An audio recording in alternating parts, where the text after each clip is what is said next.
No count off. No, like 3, 2, 1, and you're live.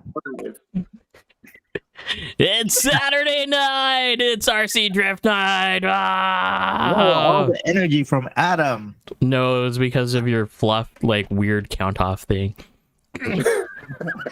But hey, hey everybody. Well, Hey, so okay. I've been on for a minute. Well, 2 episodes. Well, 3. the thing is, so the thing is that like it says that you're going live. It doesn't give me like a hard you are live.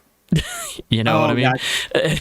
So it does say live, but I'm not sure like if I'm live at that point or if it like picks up the few seconds beforehand and then we're live or like right.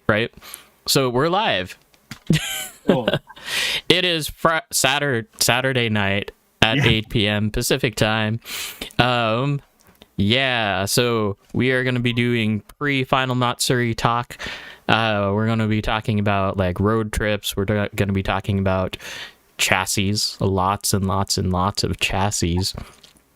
And yeah, just kind of what we've been doing all week and trying to figure out what we've been doing in RC Drift.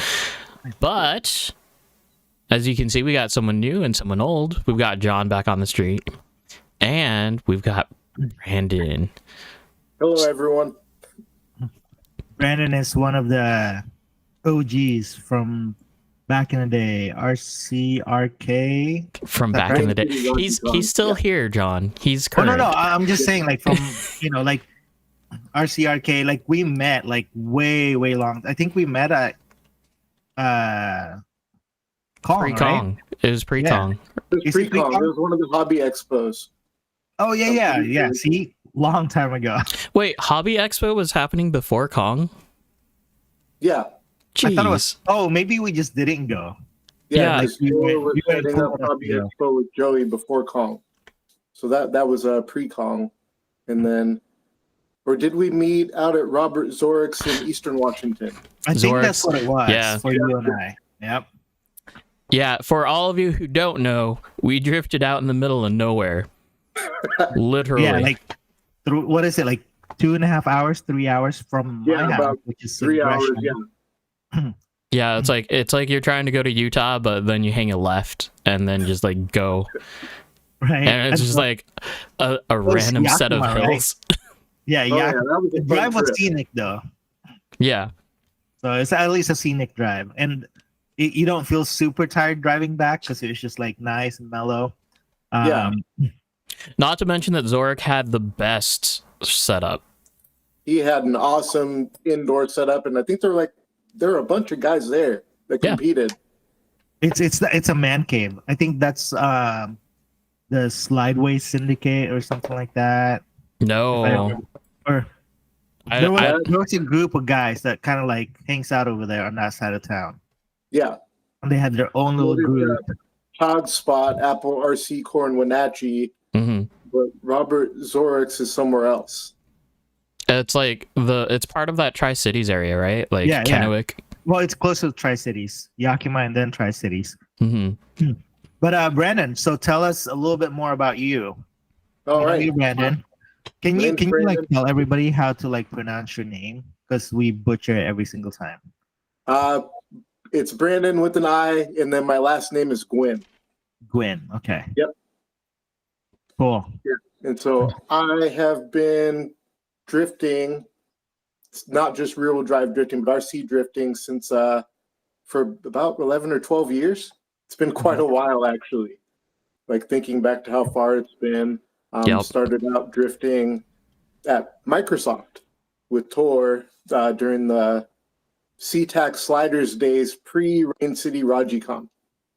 So that's with James, yeah. James, yeah. Yeah. That was history. Started out with him, and it's been a fun RC journey ever since then. Meeting so many people, I can't name all the names or count all the people. You all know who you are if you've seen me, and it's been a long, fun drift journey since then. Let's see. As far as what I do, I'm a parts guy through and through. One of the things I help with in RCFC and RCRK is getting parts from Japan.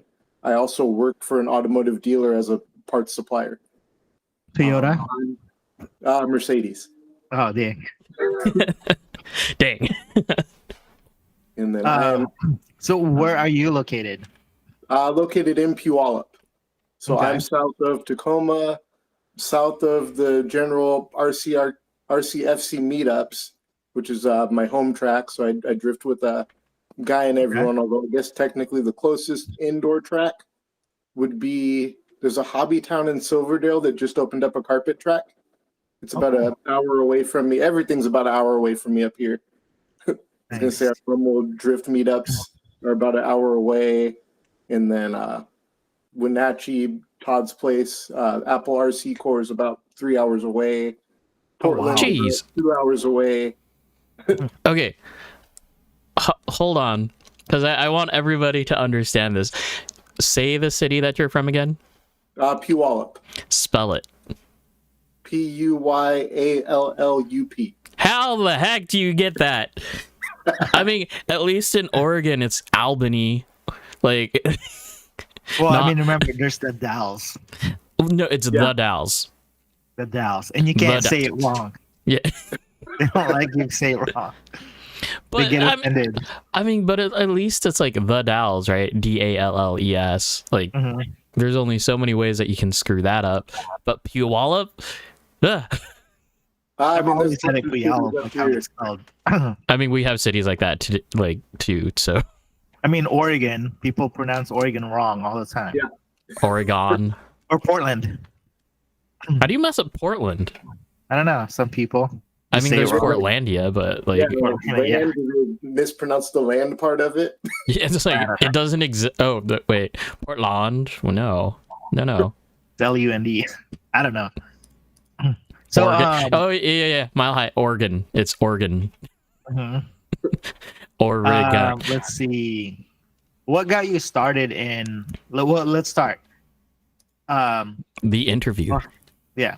So, what got you started in RC drift?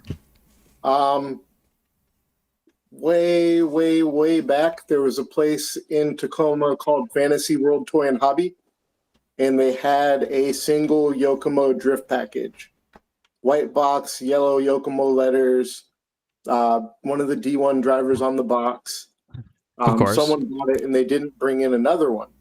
Mm-hmm. So back in the early HTTP days of the internet, started searching online, found Race and Drift Japan. Yeah. And got bit by the bug, got super interested in it, and then ended up going to Northwest Model Hobby Expo just to kind of look around, see if I could, find anyone that was RC drifting, and found Torrin James. Nice. And a few other people, a few other people out drifting, and got the bug and decided to dive into it. Yeah. And everything into that 4-wheel drive like category of RC drift. Oh yeah. Back in the 50-50 days where it was a straight front rear with hard ABC or PVC tires, actually. Cut PVC. Yep. Right. Like I remember those. There are those, and then there was like we had Chuck and Two Bros after that, but I never had a set of like the Yokomo drift tires. I've actually got a new set right here. Yeah, I've never had this before. Yep. Grab it. Educate people. Dude. What? You can see the A-frame on his house. Sorry, I'm a nerd like that. Anyway. So way back in the day, Yokomo used to make soft rubber tires, and they have hard plastic inserts that you would put on. Sorry, my camera. And I still have a fresh and pack set of inserts. So back in the day, you have to run those super flat, so like no rear camber. Yeah. So you can actually slide, and then when it does hit, I mean, you can get like -1 to give you a little bit more speed depending on where you're at. But asphalt, we used to tear those things up. Like, Oh yeah. your car will just start shooting as far as or as fast as you can, especially when we did brushless setups. We were running 7700 kV like Castle Creation Mamba Max or whatever it was, and it would catch and it would just shoot your car into the curb. Oh yeah, you could instantly tell when it hooked up on the rubber because it's a very Mhm. soft rubber. Mhm. Jeez. So, Yep. That's cool. So I'm sure did you explore like other RC options like crawlers, dashers, airplanes? Were you I into any of those? actually I started with drift and I've stuck with it. I have got a Traxxas Slash since then, just because it's a fun thing to have when I'm out camping. Mhm. And I got a 1/24 scale crawler. Okay, cool. So it's pretty well rounded on the land RC Yeah. stuff. Cool. So why RC drift? Like, were you always like a drift nerd, or I was always a drift nerd before Initial D even. wow? Option video.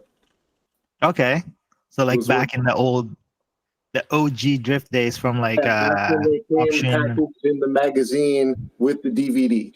Oh wow, Yeah. yeah, that's way back. So When those are cool. magazines actually mattered, you guys. So I have to ask, which drift series do you follow most? Okay, rate them 1 through 3. 1 through 3. Yep. 1 would be D1, Japanese D1. Okay. 2, probably D1 Lights.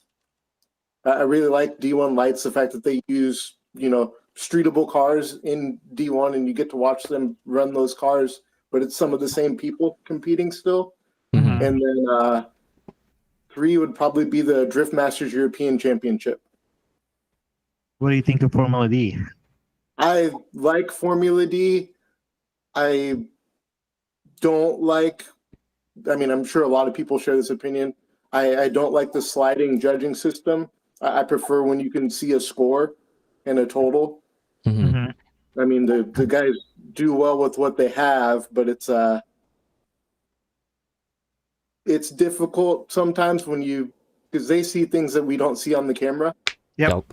And then even at live events, you have crowd reactions where it's like, it's a lot more varied. I guess Okay. So on that note, because you said the sliding and what judges see versus what spectator sees, Yeah. We'll get back onto that. We'll touch on that later. Yeah. Okay. Tell us about your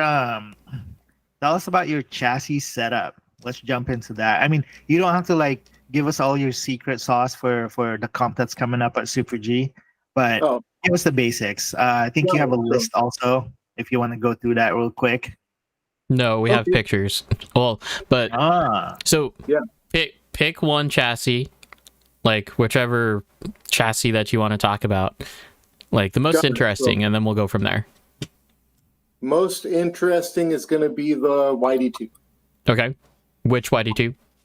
It's actually a YD2E. It's the one that I posted in the Roast My Rig section with the original Yokomo blue coloring. The deck is a Topline 2021 slimline chassis deck with a DRB battery holder. It's got a metal garage high motor mount, rear ESC placement. I'm running the YD2S upper deck for more flex, even though I have a Rev D bell crank and front end on the chassis. Aside from the front shock tower and the Rev D front upper arms, those are Yokomo. But the lower arms are Rev D, the knuckles are Rev D ASLs. The axles are RC Art axles, lightweight aluminum axles front and the free floating ones and then the rear ones as well. It's got a gear diff. I use gear diffs in all my chassis. I know how to work with the gear diff and I know what to expect out of it. So I haven't made the switch to CLSD yet, although I've heard great things about it from those who do use them. Tried ball diffs, just wasn't for me, even though you do get the benefit of having variable grip versus slip with a ball diff versus rebuilding in order to get that out of a gear diff or Okay. changing out your springs for a CLSD. All right. I think I have it on screen right now. You'll see it on the YouTube stream pretty soon here. Oh, it's on. Yep, it's on there. Oh, what I want to point out, you guys, is I believe, if I'm not mistaken, those front tires, those were original Two Bros tires. Those are original Two Bros tires. Dang. Bringing back the OG. I saw the profile and I'm like, oh. I almost said it was MSC, and then I'm like, wait, no, Two Bros. No, those are Two Bros because I've been running the YD2E outside when I run it, and I run it with a different group of people up here that drift somewhere else. Like they don't drift with RCFC or with Let's Drift. They drift at SeaTac RC track. And so it's just a fun thing right now for me to drift with that. So a few things to point out here. You said gear diff. How are you building your gear diff? I use metal gears, although I've got all the different options. I've got the black plastic gears, the resin gears, the steel gears, and the aluminum gears. But right now I'm using the steel gears inside. Mm-hmm. 2 gears, very lightweight oil. Stock O-rings? Black O-rings from DRB. So not the red O-rings. Okay. There's different O-rings. Yep. There's the clear, the red, and the black. And I'm using the black O-rings currently. Yep. Yeah, so basically, for those of you who don't know, the black O-rings are a harder O-ring, and it allows the differential to like actually move more freely instead of being like just stuck at one weight. Because whenever I was building diffs, like those original orange or red O-rings or whatever they are, like no matter what sort of diff fluid you put in it, it always feels the same when you're like spinning it, right? That was my problem. No, the red ones offer the same, I guess, grip coefficient. Mm-hmm. Where the black ones allow more freedom, and the clear ones are even grippier than the red ones. Oh, geez. Okay, so stay away from clear. Yeah. Okay. Oh no, isn't clear the stock ones? No, red. the stock Red ones is. are red. Okay, I haven't built a diff in a long time because it's always been this guy, and I've just been swapping out the ball diff from different training. And then the last diff that I built was the CLSD. Okay. And I haven't even opened it to check, see if it's still good. Yeah, I keep on Well, giving away all of my like just stock gear diffs when now I feel like I need one. Right. It's like I want to try and rebuild one and see how well that would be on the next build that I do, if I do another build. Mm-hmm. So okay, so other things that I'm noticing about your chassis, you're not running the standard chassis for an E, or is it? It's a Topline lower deck. That's right. Okay. So it's not the standard E lower deck plate. what body are you running on this? I am running an Addiction Z body. Because The the front body mount is interesting. Like they're laying down. They are laying down. What they are is Rev D ball ends mounted into the tower, so it allows them to rotate freely at the front. Doesn't that make your body like so? Like say this is the chassis. Doesn't that make your body move like that on the front? Left and right. No, because there's 2 of them, so it gives your body, like if you huck it really hard, it'll give it a little bit of sway, but then it'll balance itself back out. Oh, got you. Okay. If you had just one, the body would tip a whole lot in the front, but because you have the 2 across from each other, it gives a little more of a dynamic effect, but then it centers itself. Okay, that makes sense. Yeah. And then so the rear is actually what's keeping it centered for the most part. I mean, it's still 4 body posts. Right. It's still 4 magnetic body posts. But yeah, the rear is what helps to keep it centered. All 4 of them work together. Mm-hmm. Because the rear is fixed, it always stays there. And then the front allows for a little bit of movement before they right themselves again. Yep. Cool. I do like the battery mount. I've always wanted one of those, but I never wanted to pay for them. I've got quite a few of them now. They're only like $7 or $8. Yeah. Oh, okay. So let me retract that. Those are the wrong battery mount that I was thinking of. No, so I like those, but I like every time I tried to ordering it, it wasn't available up until okay. Yeah. Because I think I was trying to order them from Vertex a long time ago, but they were sold out for a while. Yeah, no, they're sold out a lot of places. Most of the time I find them on Buy or Amazon actually has them. I've been lucky. I've been finding stuff on there here and there. So Yeah. I was kind of disappointed though. I found a body on there that I wanted to run. It's available. It was like way cheap. It was like $13. Oh, okay. But it was shipping straight out of Japan for some reason. But it was being sold on Amazon and shipping was $38. So it would have came out to like 60 something dollars for the body. I was like, yeah, never mind. For the body or for the battery mount? No, for the body. For the body Like, that he wanted.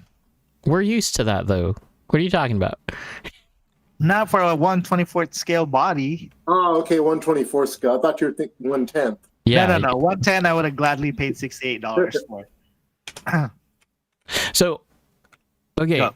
on the top deck, are you using the Z mount, like the little Z plate to do that, or did you make that yourself? Yes, I am. I'm using the Z plate on that one. His top and his lower deck are separated. So it's They're all, not. the whole upper deck is free floating. Yep. So I would assume that you have quite a bit of flex then. I do. Like it's got quite a bit of side flex, but it helps with adding side grip and traction. Mm-hmm. Cool. Nice. Okay. Any other questions, John, on this chassis? Oh, too far. I'm good on the chassis. Yeah. And then I guess we'll go with the D-Like next, since it's next in the picture. And it's probably the thing I drive outside second most, or actually more than the YD2, would be the D-Like, the RER hybrid. Got it from our good friend Rob Nick. And converted it to a Zero, other than the front bulkhead and the front lower arms. It's got everything else that a Zero would have. What? So wait, I've never thought about the Zero naming scheme. What does that actually entail for the D-Like? So the Zero has a wider lower deck. Mm-hmm. Allows for it to run motors with fans on it, but it also changes the geometry of the steering rack. Okay. And puts it more in line.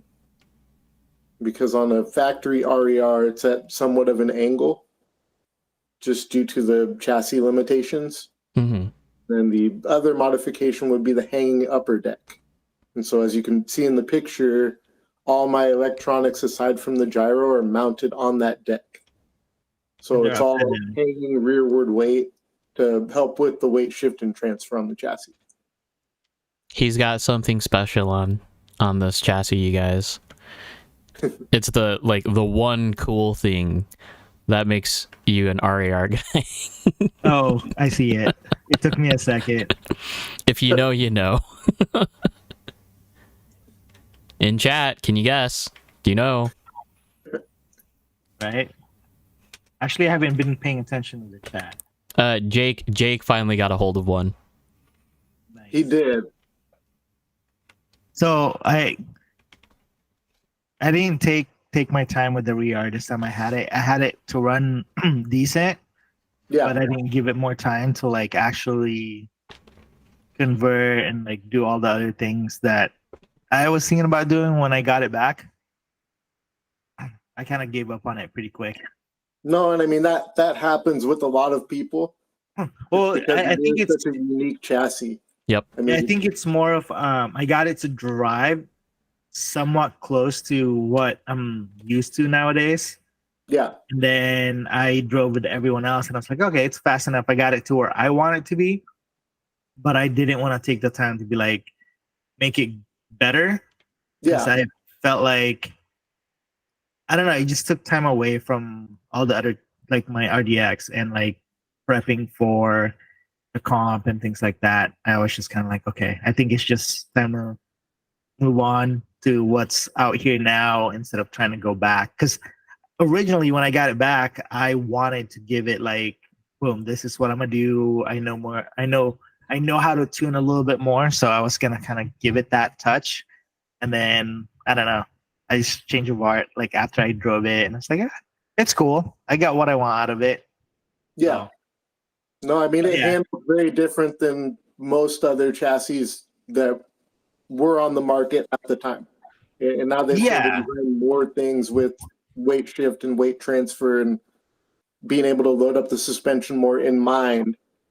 So you get Yep. things like the Travis 2 that handled somewhat similar, but Mhm. still not quite the same because of the lack of weight that those chassis have. Yep. Yeah. I And then mean, there's like, LTS too.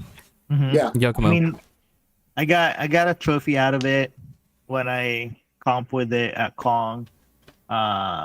And then I got it back and I got to drive it again. I got that because you know how it is. Everybody's like, I want one again. Like it was Yeah. just one of those. And then I was like, oh, it's a different world now. So it's like I kind of hit that. It's not like the RDX or it's not like the new Yokomo YD2 ZX and whatnot. Even the LTS, I wasn't a fan of. Like maybe just because of who was tuning the LTSs that I drove.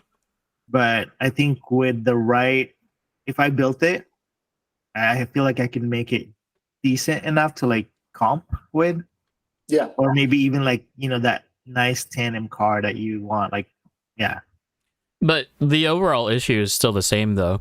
Like the RER, the overall weight of that compared to like an LTS or the Travis 2 is stupid. Like have you seen my little high CG mini, Brandon? Yes, I have. I saw it at the Slammed Enough car show. Yep. dude, How- that thing's a beast. I think it's just more hysterically funny than anything else. But okay, that I had to buy the LTS springs, the Yokomo LTS springs for it, because I bought previous to that Topline RER springs, and Oh, okay. like for I've me had a couple sets of those. to try to get those like loaded properly would have probably taken another like 3 batteries just to get it to like sit. I should try Crazy. that actually. You should try that out tomorrow. No, it already shifts too much. I was I saying, think that's it's- crazy weight transfer. I think it's at the point where you need limiters Right, chassis to straps. make it. Well, no, just to make it more like because right now it's hysterically like funny, like you said. But just imagine if you can actually make it shift weight, but like make it look as scale as possible. Hmm. I think that's because everybody's like, oh, I want my chassis to roll more and this and that. Yeah. But like, just imagine a Miata like rolling to scale a little bit. I don't know, it'd be cool. Yeah, just being able to throw and watch it throw that weight over, but Yep. just a bit. Well, I kind of like that. Okay, we've got RDX boy in the house, You do have RDX boy. That is what I am bringing down to California. and For the Super G. is that the mile high knuckle thingy? Yes, Front bumper. yes. It fits our Fight Club aesthetic, and also it's great for being able to pick up the front end of the chassis. Like you just scoop your fingers in and you can pick up the car, Nice. and it works excellent. Now, are you completely stock? Not quite. I do have all the fixed arms on it still, but I Mhm. am running the Topline shocks, the TRF based Topline shocks, Okay. and a Yokomo gear diff. Okay. And I've also got the MC1 ratio adapter, so I can run a different spur and pinion. Okay. You know what annoys me a lot about the RDX? Okay, they include the rear body post mounts, right? So that you can run the body posts out the back, right? And yet the MC1, or like they have their own version of like the body mount, like little thing with the wing on it. Yeah. Yep. Why didn't they just use that? Like, it would have been just as easy to make plastic, like a plastic version of it. Version of that. Probably so we could sell more parts. Well, like what Yokomo's doing, they recycled that body mount from the MC1 because they have extras. So they grab a few of those. But this is RDX. And it mounts differently. So it mounts on the inner hole of that body post. So like where it mounts to, that's where it mounts. Because that's the only way you can line up those holes for. It's on that wing. If you mount it, you got to mount it closer to the tranny, and that's how the back wing kind of line up. Oh, okay. So you put it in the normal mounting points on the RDX instead of in the wide ones on the MC. Yeah. Okay. So, like, I think that's how they did it. I just don't get it. I see you're running the rear diffuser. That's cool. Yeah. Does anyone know the weight on that? Just the diffuser by itself? I don't. Because like the Yokomo one, like the big fat Yokomo one, was like 20 grams. Really? And it's like, you have one. I don't want to get it out of the box. Okay. But like, you know what I mean? It's like 20 grams in the wrong place. Like, I'd rather have it up higher than just sitting on the ground. Like down at the back end of the chassis, yeah. Behind everything, yeah. Because every single car that I've run without the diffuser has always felt better. Like, every single time. My experiment tomorrow. Removing mine, but I'm so used to the way that it drives, it's staying on there till after next week. Super G. Well, so I've not tried the RDX one. Oh, dude. Okay, so you built it without it? There's nothing normal about my RDX. John's RDX is a normal one. And you guys... no, it's not normal. Because my RDX actually was Jake's. He built it. And then he's like, yeah, you could borrow it. And then I bought it because I liked it. And then I threw away... I didn't throw away his electronics. I gave them back. And then I used my own electronics. And it drove better with my electronics, in my opinion. But yeah, I have on mine, I had the rear servo relocation kit, CLSD, and that's pretty much it. Everything else is stock. Oh, I did the R Design motor spacer. I did the non-R Design motor spacer by using 3mm spacers. I didn't do that. I think mine is spaced out like 5mm. It's enough so the pinion and the spur lines up without the pinion being so far away from the base of the motor. So it brings it in closer. So yep, you gotta stop snapping those titanium shafts from Yokomo motors. Because they're happening left and right. Yeah, I've never ran a Yokomo motor with the titanium shaft. Yeah, I think we've seen 2 motor shafts broke from those motors. Really quick here, I just want to point out the huge heat sink that Brandon has on his motor. MST heat sink. Oh yeah, and the fans, all the fans. Oh, there is a fan on there. I run 2 It's fans. a Super G. So this guy, Brandon, like his tune, or at least when I first heard it, his tune was the first tune that basically made the AccuVent's rev limiter actually sound like anything. And it's stupid. Like, I'm like, oh, okay. So now you can actually hear the AccuVent's rev limiter. And Harvey runs your tune too, and it's like it's annoyingly loud. Like, it is. Are you running a 10.5? I'm running 13.5. 13.5. But I have it. The 10.5 is one that I put in when I wanted to like scream. but the 13.5 does mimic that noise too. They're Topline Motors. I might have to get that baseline tune from you. Is your Topline motor like super torquey? No, it's got a good balance between both actually. Like okay, because high RPM. Like Jake's, I forget which one Jake's has, but it's like his is like super coggy. Not coggy, but like super strong on the magnet. Like it notches hard. Like no, because there's 3 different versions of the Topline motor. Mm-hmm. The T, an R, and then a TR. Gotcha. So they have the torque specific one, the high RPM specific one, and then they have the TR. I use the TR in mine, and then I got Jake's, but I have a spare TR rotor I'm going to put in his. What shocks are you running? I run the Topline shocks. They're fancy. They're TRF based, but they have the RC Art screw-in shafts because I hate E-clips. And I'm running the Topline VM pistons. So they're like the D-like pistons because they've got a groove in the center of them. Okay. But tapered at the bottom half instead of being 2 flat surfaces. Do you notice a difference from running that style of piston versus like just your flat standard piston? I do. It's got really high rebound when the shocks are fresh. Mm-hmm. Just how you tune them. Yeah, and then it also when you're at angle, it maintains, but it still lets you have that level of grip. Sure.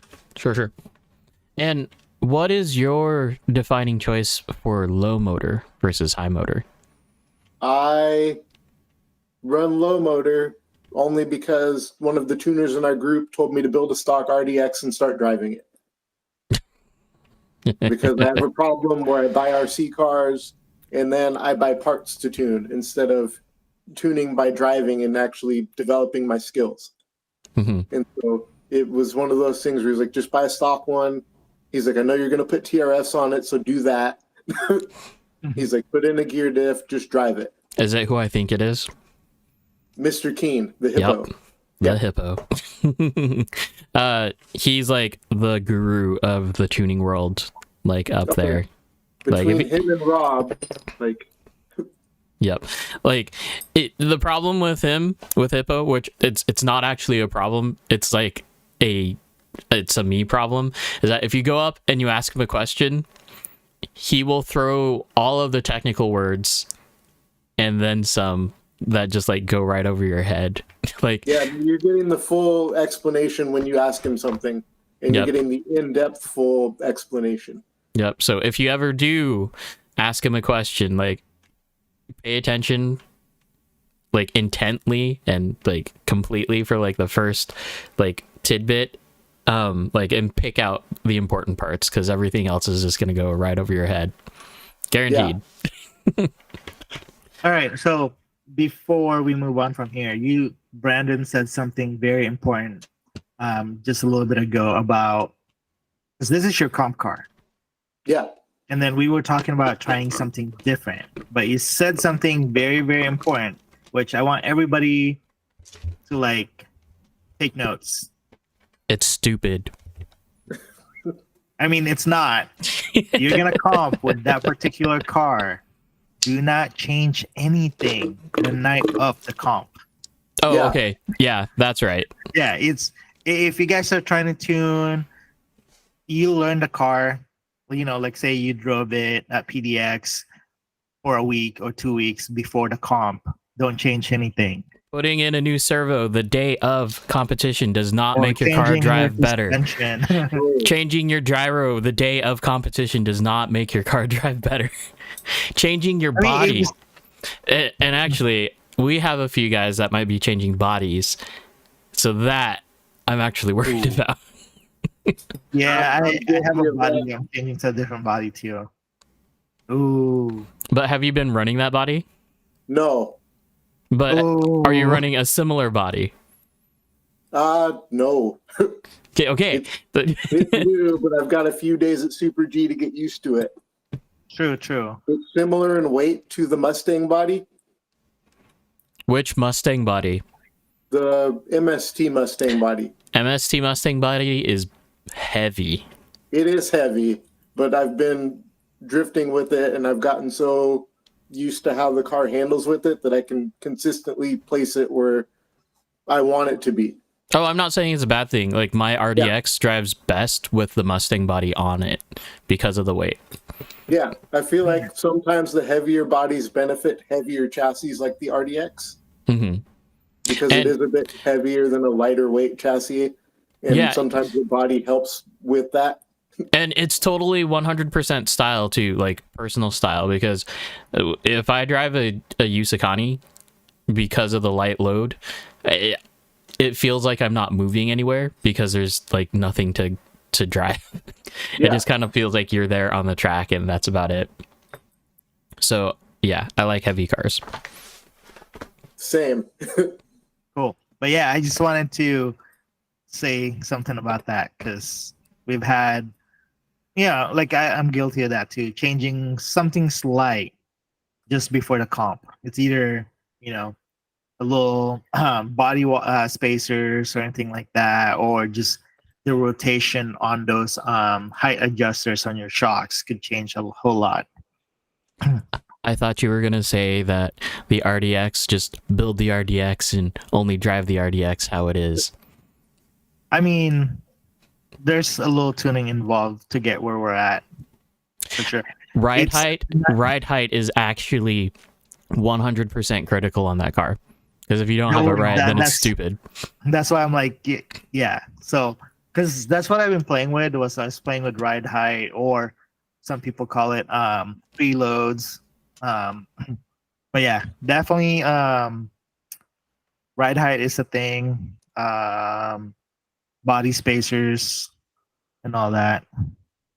So okay, let's kind of poke at Alex's little bet here. He's saying $100 says that an RDX wins at Super G. No, it's gonna be a shark, some sort of a shark. I would say it's gonna be a shark. I mean, if it's a RDX, it might be me. I mean, who knows? No, I mean, okay. Since we're on that topic, we were talking about, we have on our topic here something about road trip readiness or something like that. Hang on. Oh, we're skipping. No. I mean, I could wait because I have another topic that I added on from earlier. Well, what? What is it?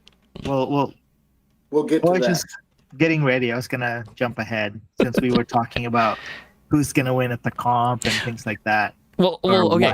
So in chat, for the 9 people that are actually watching, say hi guys and hit that like button and subscribe. But more importantly, who do you think what is going to win? What do you think is going to win? Yeah, chat guys, tell us. So yeah, that's why I run a squad to track I think everybody's using us for background noise tonight. I mean, that's how it is. Like, honestly, when I look at the like when people are watching the stream, it's never the night of. It's always like the day after or like sometime over. Yeah. Not Overdose, huh? I don't think Overdose is in a weird position, at least for like the States, right? Because I do think that they're in a generation now where they can start like looking like being okay with it. I still think the lack of steering angle is like the biggest deterrent for like a GOM going out and competing. It can hang, it can be fast, but it won't be able to hang the angle. Not as good as a Shark, not as good as an RDX.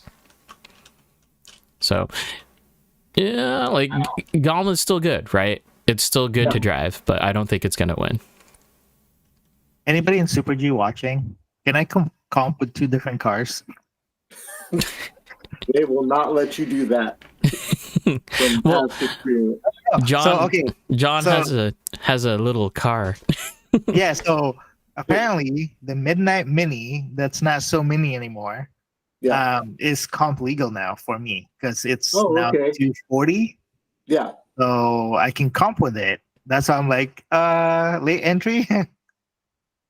They would still tech the crap out of it is my only problem. Like Well, what Jake okay. did to you the other night, that's what they'll do to you.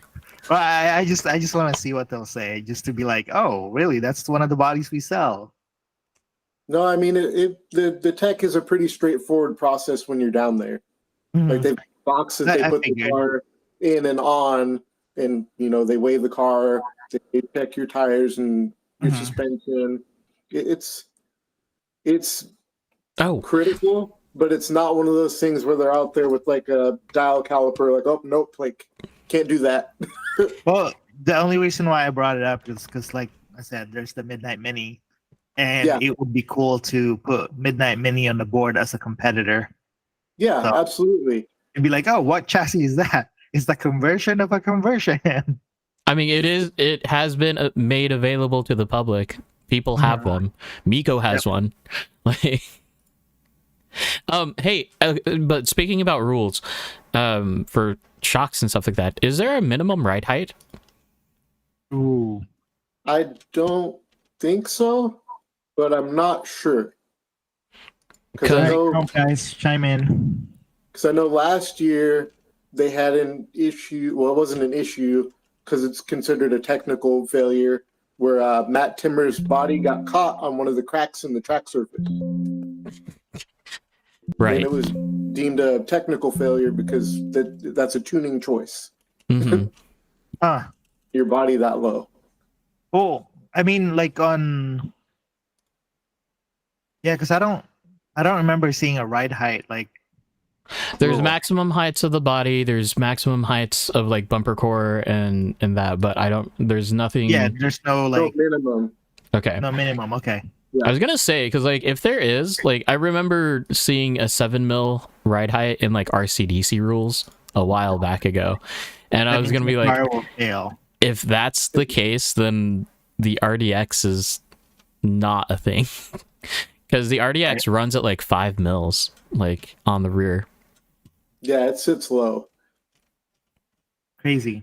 which actually that style of driving works on other cars too. Give it a try. Mhm. Thanks, Chase. Yeah, apparently there really is something to the complete squat, absolutely not a lot of suspension work going on in the rear. Isn't it some sort of Kansai or something like that? I don't remember. It's been a while. I'm not sure. But it makes the Kansai RDX style. short springs make a lot more sense now. Mhm. Like their 24 millimeter shocks or springs. All right, where are we jumping into? Because I lost my spot. Let's go ahead and jump into the last chassis that we haven't brought up from Brandon yet. Okay. Which, hey, this is bringing back the classics right here. I'm all for the classics. Are those are 3 racing lowers? Wait, it's not on my Those are screen yet. Stalker D4 lowers in the front. Gotta love the pink. Dang it. Really? I'm that behind? Or it's not on the YouTube screen, Adam. Oh, my bad. Hold on. Okay. Wow, I was like waiting and looking. Like, where is it? It's because we switched topics. It should Yep. be there in a few seconds. It's there. All right, drift package. It's loosely based around the TTO1, TTO2 MRC conversions, but it has a slide rack. From what car? That slide rack is from it's a Rajimani slide rack. Okay, cool. I couldn't think of the name, but I do recognize it. And it's got a custom Rain City Rajicon rear motor mount or rear battery mount. I was gonna say that is not a battery. Or that is not a motor. No. And get another one of those DRB battery holders. Hey, the wheels, are they Topline or Speedway Pal? Those are D-like because D-like runs all the D-like TEs are extremely soft. Okay. And That's good to know. I'd like to run a TE on one of my cars in the future. Speaking of D-Like, he's running a Guild 1 gyro in there. The plastic one. Wow. Well, that gyro minus the correct me if I'm wrong. It's been a while. Did it have an endpoint adjustment? No, but it's still a good gyro. It's like a V3, right? But I want to say it's like just as good as the V4. It's like a 302, like the YG 302. Or the Yusakani or any gyro that just didn't have any endpoints. Yeah. So, I mean, it's still pretty good compared to the GY 302 one. Yeah, no, it is. Yes, I would say it's better. Yeah. I want to say it's along the lines of V4s. As far as how it handles on the chassis, yes. Yes. But as far as the options you get with it, no, it's very bare bones. It's still lame because it's D-like, and that's like a $60, $70 gyro in a plastic case. Hey, but I mean, it works. I mean, I got that for very cheap. It's a homie hookup. So the DP is the only chassis that I've actually won a competition with, you guys. Like legit. Is that after you got it from me? Yeah. It had to have been after I got it from you. Yeah. So he gets a chassis from me and he wins a comp with it. Well, of course, after the Yadma spec tunes. Which is funny because that was the Fair Lady body that I had. Mm-hmm. The red one. I remember driving that thing at Pat's with Chuck. Yep. That thing went through a lot. It went through a parade. Like full on parade. But yeah, this is like homegrown roots, you guys. Like converted DP is kind of where it was at. It's a throwback to the old chassis that we all used to run. Just remember, we met Brandin when he had a 70% counter steer or whatever it was. Oh, that thing was ridiculous. And everybody was like, dude, you should have just converted to rear-wheel drive. I remember that because when we were judging and when people were judging and stuff, and they ask you what you're running, because there's a counter steer class and there was a rear-wheel drive class during that comp. And they were like, dude, just take out that front end and like put a gyro in it. Call it good, because it's pretty much what it was. That's pretty much what that drift package was at that point. Mm-hmm. It had gone to such an extreme level. It was a 70% difference between the front and rear diff. Mm-hmm. Still a 4-axle.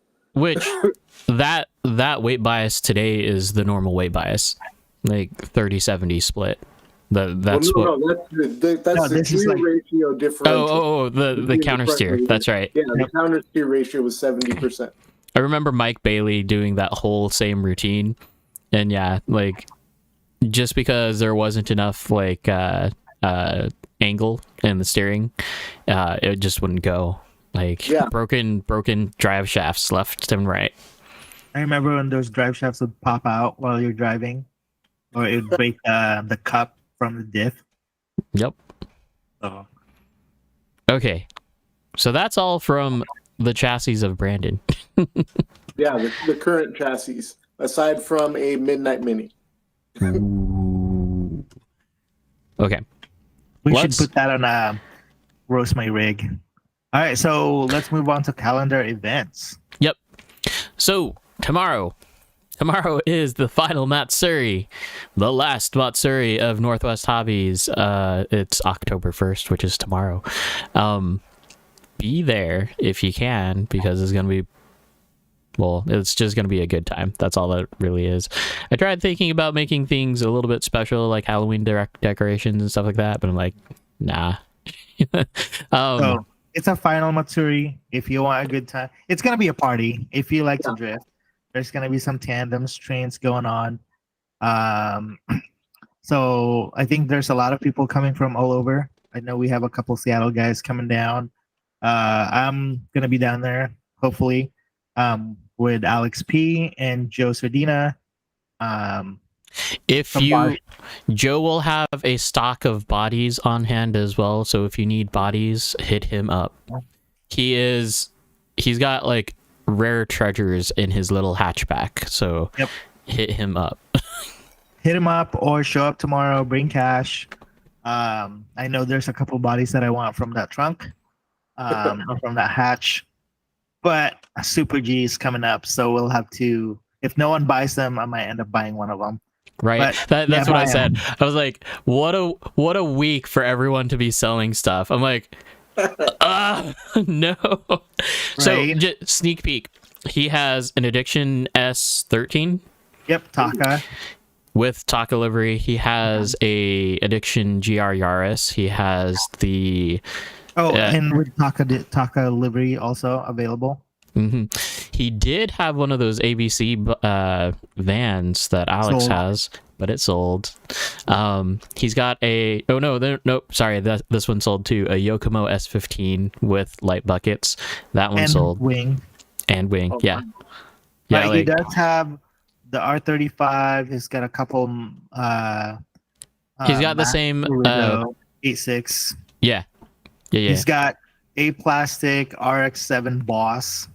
And those are the only ones that he brought down last night. He did mention that he had a GR86 from Addiction. Also, yep. Except it wasn't brought with him. Hopefully he doesn't bring it again. Or he doesn't bring it. Anyway, yeah. Joe, I know you're watching. Bring all the bodies tomorrow. He does have like scale exhaust accessory from Yusakani. They're pretty cool. There are some lights from Yusakani. The lights for Yusakani also. Mm-hmm. They're the single LEDs. And like he's got liveries also that he will be bringing down. Maybe some painted bodies if you guys would be interested in those. They're pretty cool. Yeah, all of his work is fantastic. He's literally world level painter. Mm-hmm. Like all the big guys. And it's all painted decals, not like yeah. It's pretty sick. Okay, moving on. October 7th, there's supposedly a swap meet or a hoarders event is what they're calling it at the Hobby Town over in Happy Valley. Clackamas, if you don't know it by Happy Valley. December 2nd, so we're going to take... I was going to add, if you are showing up to that October 7th event, that is the day to show up. Saturday, there's going to be a lot of people trying to sell their... It's like a RC swap meet, but people are going to have their tables. They're going to sell a bunch of stuff. So if you're looking for crawlers, bashers, airplanes, accessories, fake mountains that you can drive over, that is Saturday, October 7th is going to be the day to show up and buy your things or sell your things. Talk to Kenny or Shanna at Hobbytown and they will set you up. I think the swap meet that we should have gone to is the Super G swap meet that happened like a few weeks ago. It's like that one would have actually mattered to us. Well, just because I was there and I brought my drift car, and there's Daniel that works over there. He's got a drift car also. Mm-hmm. So if you are trying to get some tuning tips or what to buy, he will be there and available for some techs. Not to mention that that's like one of two hobby towns in the Northwest that actually carries drift stuff. Because like the other one is up there in like Seattle area. Yeah. It's in the Portland area. Yeah, Portland area, those are the two. We got PDX and we have Hobbytown in Happy Valley. Clackamas area, not really Happy Valley, but close enough. All right, next one is Hot Import Nights. Yep. So this brings us back to the Portland Expo Center. Pretty much where we have all of our car shows just because. December 2nd, so that is... It's not confirmed yet, but we're pretty sure that we'll have a spot there.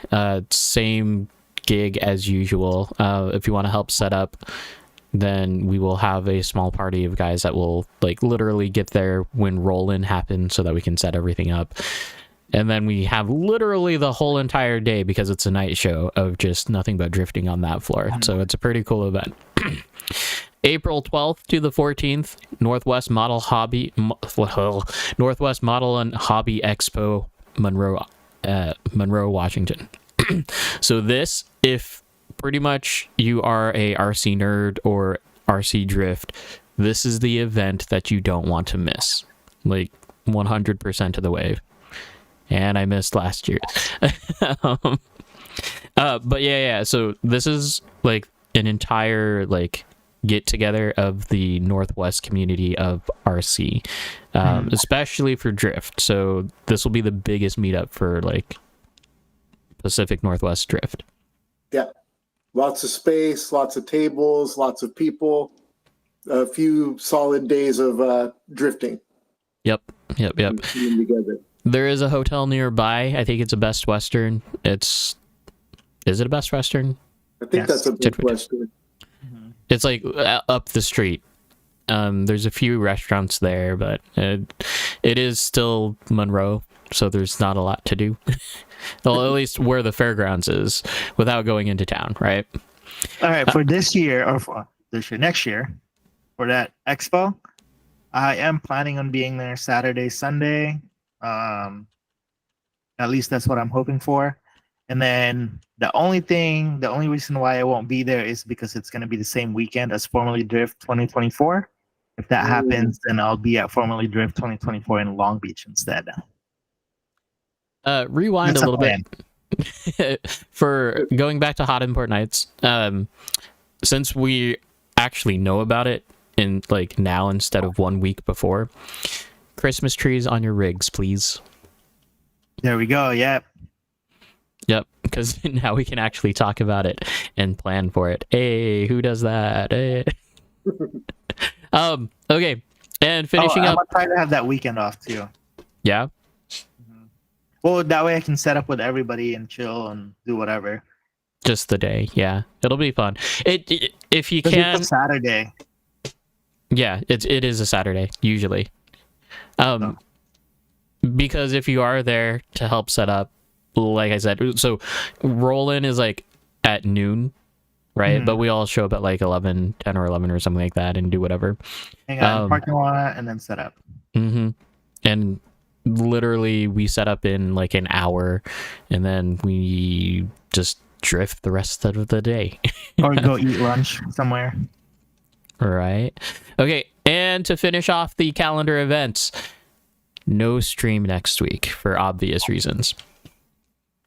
Unless you guys want to see lives from our personal social media accounts, which will happen from Speed Style.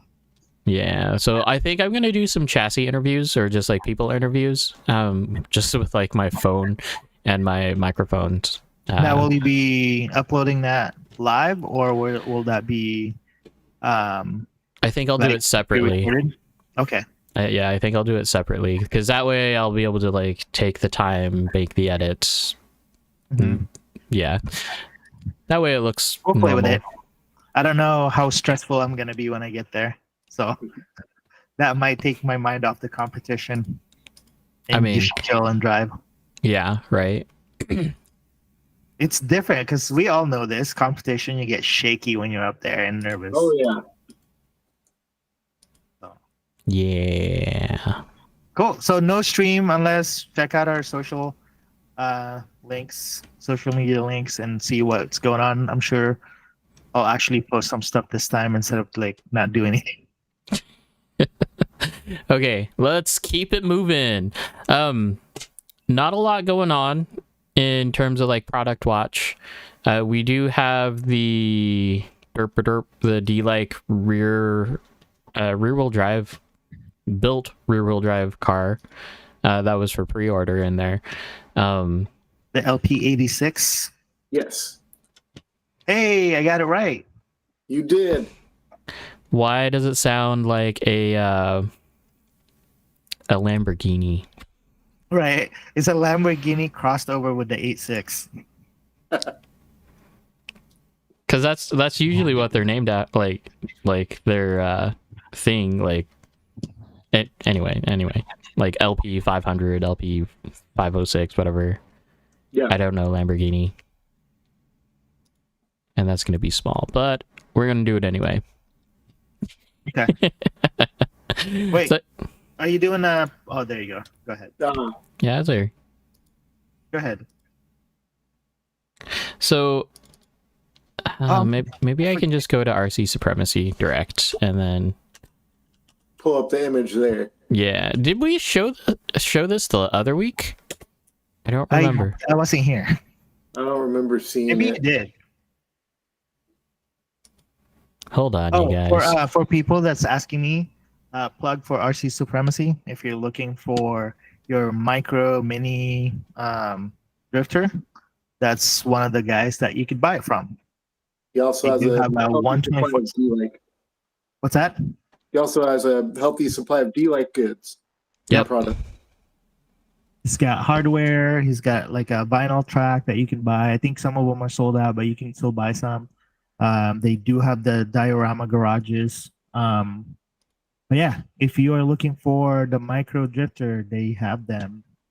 There we go. The DRZ3 MS is sold out though at the moment. So, Which is kind of like the Uber version. It's just not your. It's like the SX3 version of an S for a YD2. oh, the MS. Yeah. Well, so okay, so I guess that I learned this the other day, before I got the MS. Apparently, there's an MP version of the DRZ3. So the MP is made more for smaller courses or drift tracks, where the MS is designed to be able to drift the bigger tracks as well. So Okay, so we'll talk about that more next time. So if I didn't show this thing is really interesting because there's no real suspension other than like what's flexing, right? Or am I seeing this wrong? No, you're seeing it correctly. Like, I haven't seen a picture of the real one. That's why I'm like, well, and it's on pre-order. That's the gig right now. but they have been testing it because I've seen them mention it on their YouTube channel that they have an LP86 testing. Mm-hmm. But I didn't see the chassis. Yeah, I mean, you can see all the drifts and things like that. I'm curious if it's going to be like pan car style suspension, where like there is a spring, but it's in the knuckle. Oh, like an inboard. Like inboard with the knuckle, yeah. Mm. So like if you're looking at the picture, it's going to be just like right below the knuckle, where that screw looks like it's sticking out, something like that. But okay, so I look at this, right, and the vibe that I get from it, not to be like judgmental or anything, but all I get is solid rear axle and then body posts for front steering, for front arms. That's what I see. Yeah, it's gonna be like, remember when we were looking at the new Yokomos when they first came out, and you see a 3D printed part on the picture, and you're like, I'm not buying that for that much if it's 3D printed part. Yeah. But then it's like, boom, it's aluminum. It's got all the, the typical SX3 or the upgraded Yokomos for $700. I wonder if this is like, here's your base chassis, and then you get to get your own suspension. No, I'm pretty sure it's pan car suspension, front and rear. So it's a pan car style? Yeah. Okay. Huh. Oh no, there's noise. Sorry. Yeah, it's playing. Hold on. Oh. Hopefully we don't get copyright striked from this. Right? Well, because there's like testing video number 65, and then there's a video number 128. So it's like, okay, so they are doing something and they're drifting it. So, and it's on that track that they have all the deal like videos on. Yeah, hold on, you guys. when I have to resize something, it's always a little bit of a pita. Wow. I'll get it. I'm almost there. There we go. That is not the LP86. That's No. I think that's the YD2S with a red rear diffuser. Hold on. There's Okay, a red and view. that's an RDX. We know what that is. Yep. Damn, they really won't show it. Well, that's what I was asking earlier. I haven't seen it. Like, And that is an FRD. That's not it. No. Brandon, what did you post? Always check your Ooh, links. ooh. Is this the 24K AE86 body? The street version of it? I believe so. I like it. I do like it. okay, I still want an 8.6, but I want the 11 front end. Like, same body that I have, but not Pandem. God, I wish Panda, they would panda, just show panda, us. panda, panda.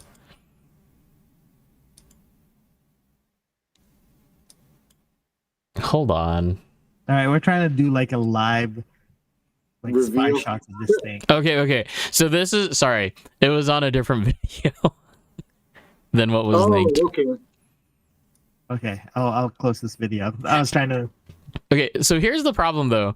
I don't know what car it is, and I don't think that they show the chassis. I think it's I don't know. Just from the way it It's shift. YD6. Right.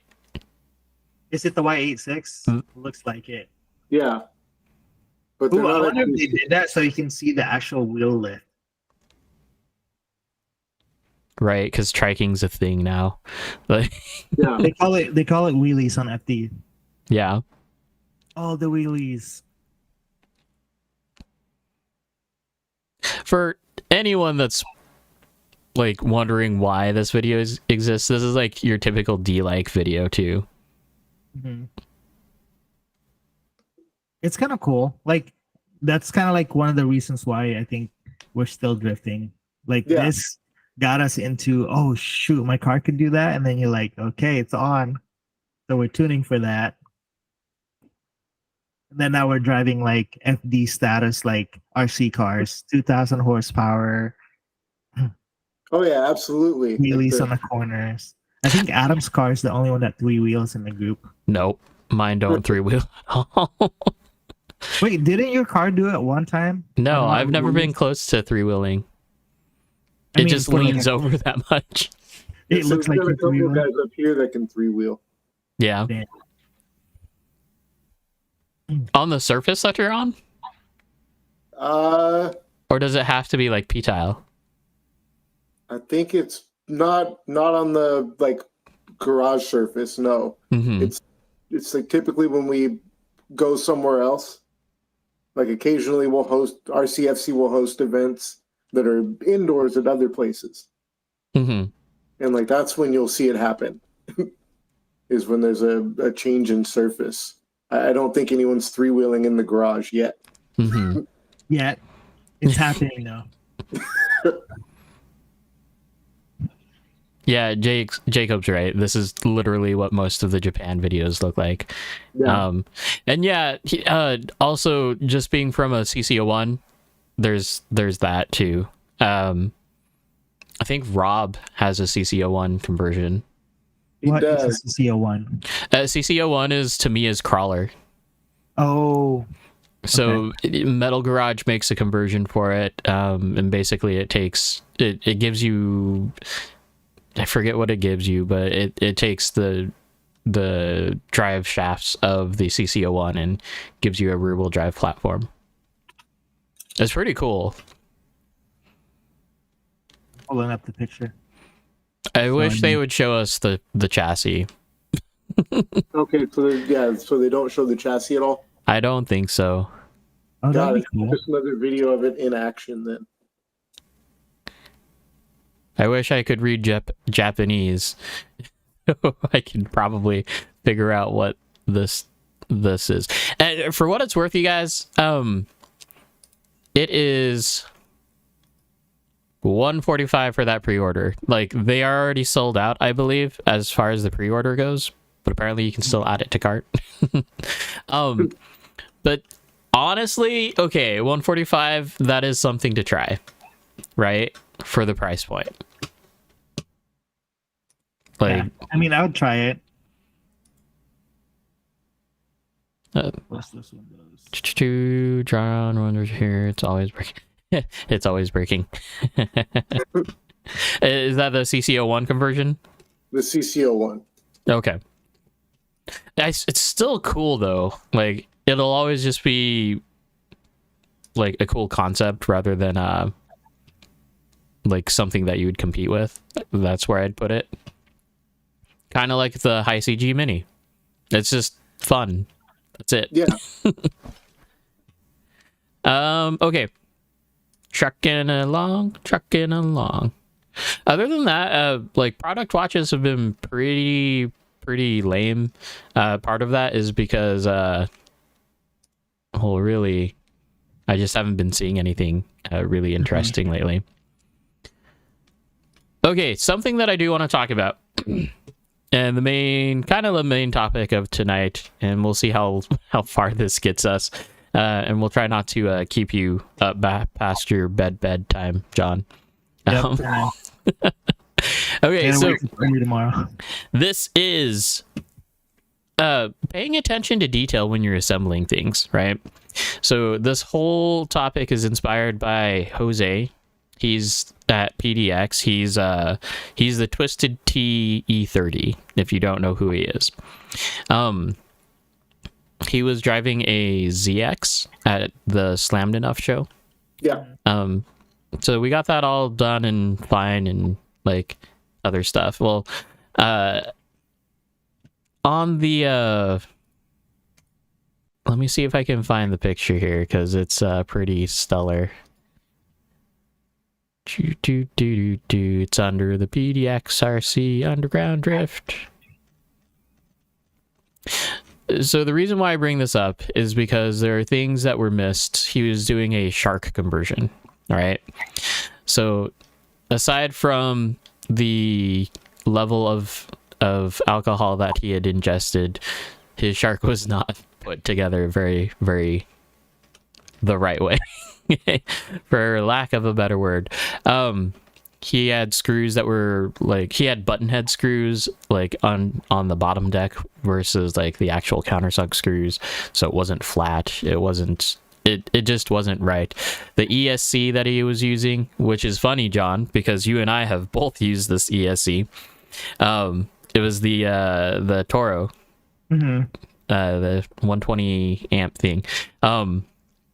TS120. Someone just did a really crummy job about soldering it. Like, they were all cold solders. They were like the wire was fraying, and anyway, all of a sudden the other night, Friday night, his ESC just burnt. And it was probably from being crossed a short or something careless. Like, but the funny thing is that he posted it on one of the pages, and I'm not finding it right now, but like, if you were to look at it, you would probably cringe. Like, big solder blobs everywhere. But the overall point is kind of like just thinking about the different chassis that we've built. And I do want to do a little fun thing here of like the chassis that we've built and that we've actually like played with. So pre stream, we came up with a list of all the different chassis. Huh? I found it. I'll tag you. Okay. Of all the different chassis that we've built and like had a hand in tuning and doing whatnot. So Brandon, do you want to go ahead and just start off with like, so okay, let's focus this a little bit better. We're gonna go through this list, and then how about we only focus on the chassis where we like think that there is like a weird thing that got overlooked a lot when dealing with other people, right? For example, YD2. Anyone building a YD2 that didn't know how to build a YD2, and well, just simple plastic YD2, right? Front arms. Yeah, I was gonna say that How too. many times have I seen the front arms upside down on a YD2? I Or can't backwards. count. And it's like, how do you do this? How do you mess it up? But apparently you can. And then in the same light, the SX3, the slide rack on the SX3, because everyone, like, even I had the question, how do you tighten this slide rack? It's supposed to be like snug, right? And like in very, very little words, like in the manual, is where it showed you where the nuts were, or the screws were cammed, right? Yeah. But like, it was so easy to miss. So that's kind of like the minor details that I want to go about. So the first car on here, what, John? Oh, go ahead. So I don't know if we can actually find anything wrong with this car other than the entire car was wrong itself, but it's a HPI E10.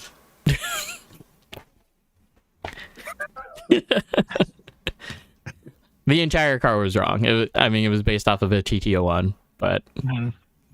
plastic center But drive. I think the thing that's wrong with that is just it was just outdated when we were all drifting, because we were moving on from the basic 4-wheel drive drift car, and this was like we were moving towards a better chassis. Instead of So like a keep in mind, there are 4-wheel drive cars on this list too.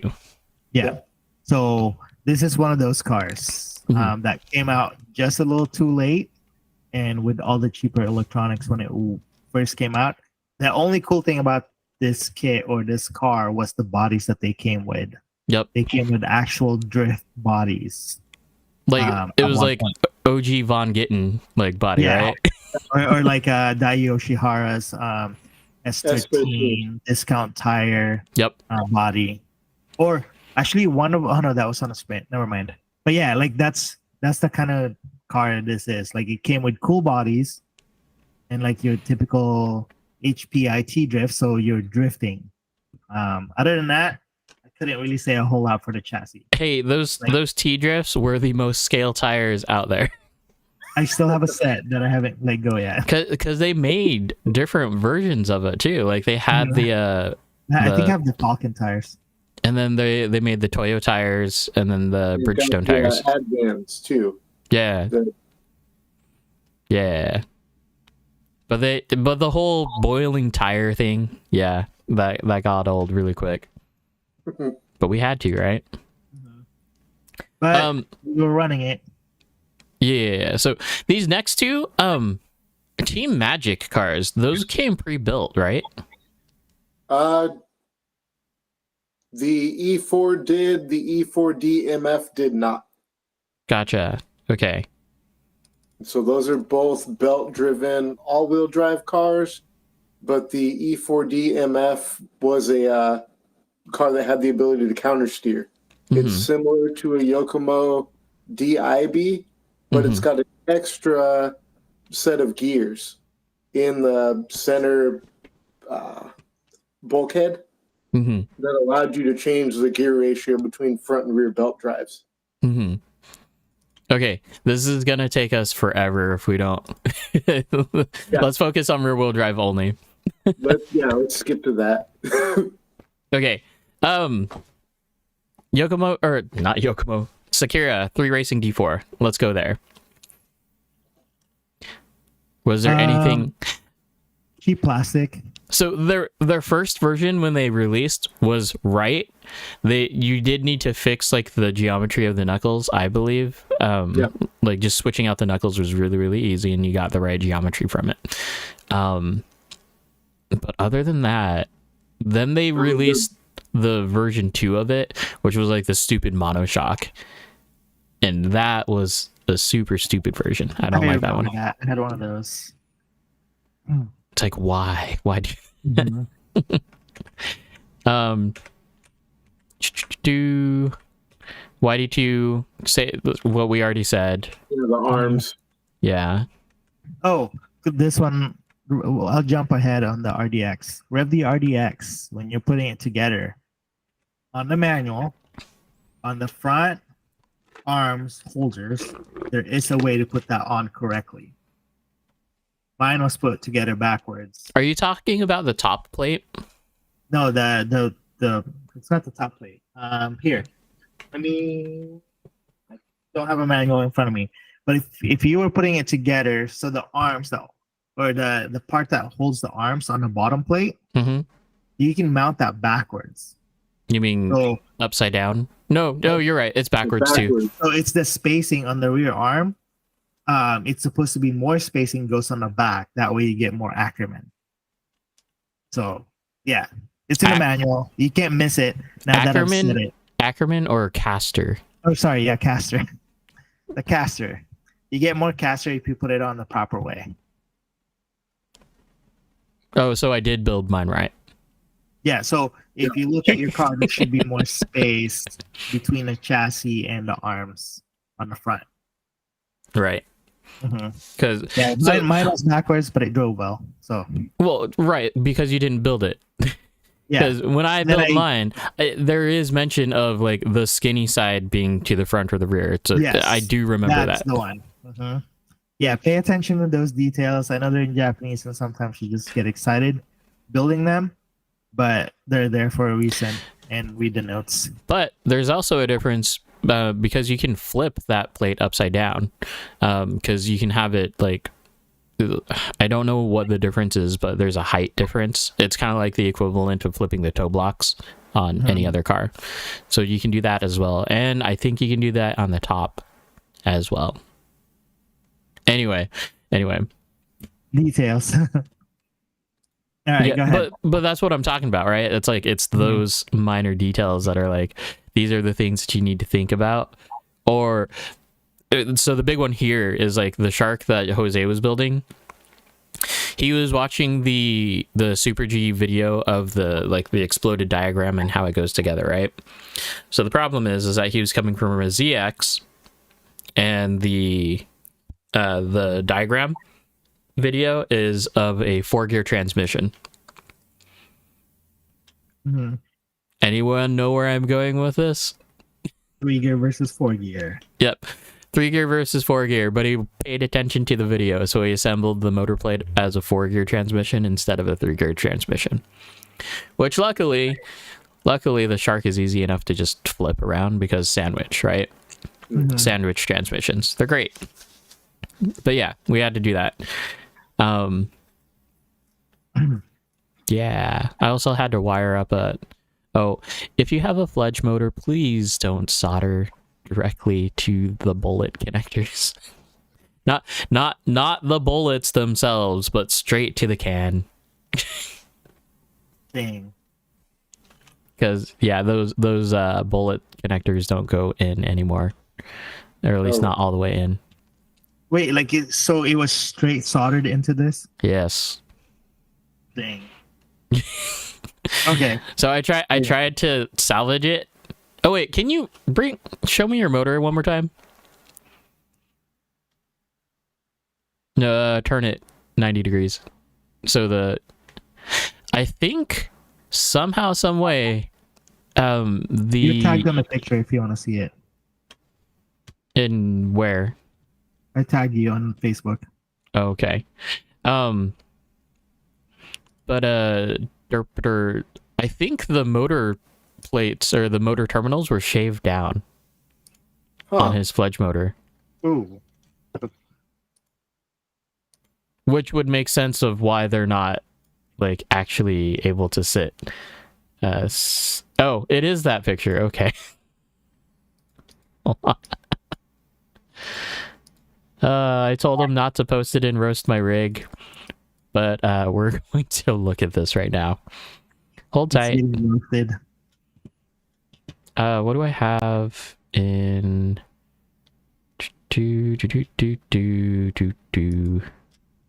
Oh, that works. That works. That's weird, because then I feel like the solder is touching.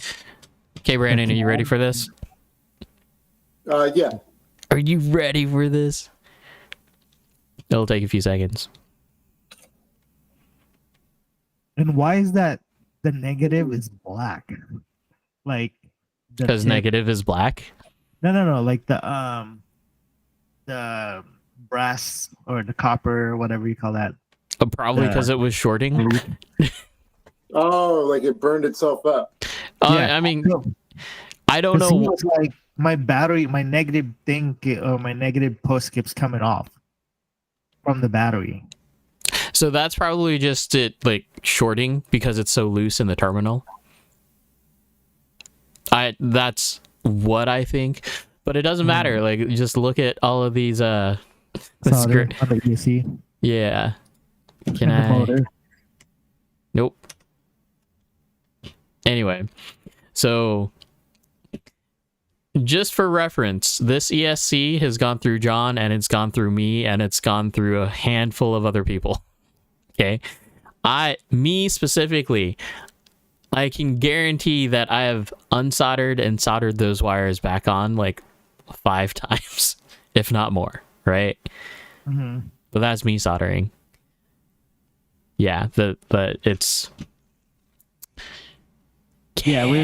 This is not our soldering job, guys. This is someone else's. Either they rushed it or they're not using the proper solder, they're not using flux or whatever, but that's not how we solder, just to be clear. Yeah, I don't approve. But it's okay now because I fixed it. Fred. Oh, wow. Yeah, it was definitely an oh, wow type of thing. Okay, back to the list. Yep. So we did the RDX Midnight Mini. What do we need to fix there? It's not so much that you need to fix the Mini, it's the idea that you have to plan for the build. Right. Right? Because it's not getting the chassis short, it's getting the chassis narrow. That's the difficult part of the entire build of it. So what we usually say is find out what body you want to run and then build to that body. Yep. So for the Midnight Mini, that's definitely crucial because there is a limited selection of bodies. Yep. Especially if you want to run it as small and as short as you can, there are options out there. As small and as narrow is basically the MST Miata, and even still, you're going to get a little bit of wheel poke. On the front. Yes, on the front. On the rear, we can make the rear tuck pretty nicely now because RevD just released their 42 mil arms. Mm-hmm. So that even with the 45, I didn't have an issue. Yeah, 45 is like our normal go-to. So number 1 blocks and 45s, but now number 1 blocks and 42s. That'll bring you in 6 millimeters overall, and that'll tuck on the Miata like no other. But it's still the front end that has problems. So there's that. If you're building a mini, like say Miata MST or Honda SMX body, if you can find those, something mini, something cool. You definitely want to make sure that front end is narrower, and I think Adam has the fix for that. The wrap up next front upper or front lower arm. Yep. So you can move the suspension in. That and specifically Rev D number 1 blocks, because they can get a millimeter, just under a millimeter tighter than the 39.5 Yokomos. Yeah, exactly. Than the A blocks. Yeah, other than that, the Z is the easiest chassis, like the actual Yokomo chassis to convert, unless you have an MC1. MC1 is a direct drop on, like bolt everything onto that and everything will fit. Minus the width. Minus the width. Mm-hmm. Okay, Galm, Overdose Galm. Pay attention to the slide rack, because you can over tighten the slide rack, and if you're not careful, the slide rack can also kind of like detach itself. Brandon, do you have any pro tips on like building the cars, since we're on that? Got it. Yeah, I mean, really just double check all your lengths. Make sure your turnbuckles are the same length side to side. That's a big one that people miss a lot. Is they'll build them at separate times or in different ways, and so they won't be lined up. with the Yokomo turnbuckles, it's a little easier to build them in the same way and have them all rotate the same way because they notch them on. Yes, that. Thank you for bringing that up. Oh my gosh, how many times have I seen the stupid notches like face the opposite directions? Although the Rev D ones, man, because they're not notched, they have like the little like the swooped design on one side. I always forget which way it is, so I have to look at the threads. But the notch. Oh, and overdose notches are backwards. Oh.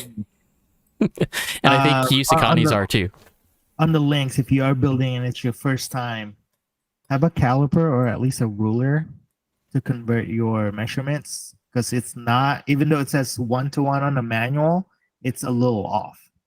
So if you're the guy that's like, it has to be exact, you know, just kind of bring your own measuring tool just to make sure, because the manual could be printed oddly that it's not correct.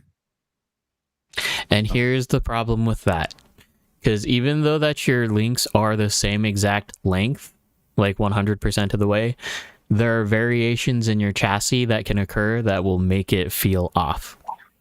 So like, binding.